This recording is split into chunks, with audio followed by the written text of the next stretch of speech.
Welcome to our channel. If you want to cancel your Peacock subscription, follow these step-by-step instructions to ensure your account is properly managed and no further charges occur. Step 1. Open your web browser and go to the Peacock website. Log in with the account credentials linked to your subscription. Step 2. Click on your profile icon in the top right corner of the page and select Account or Settings from the drop-down menu.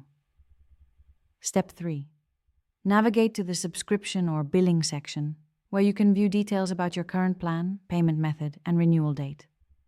Step 4. Look for the option labeled Cancel Membership or Cancel Subscription.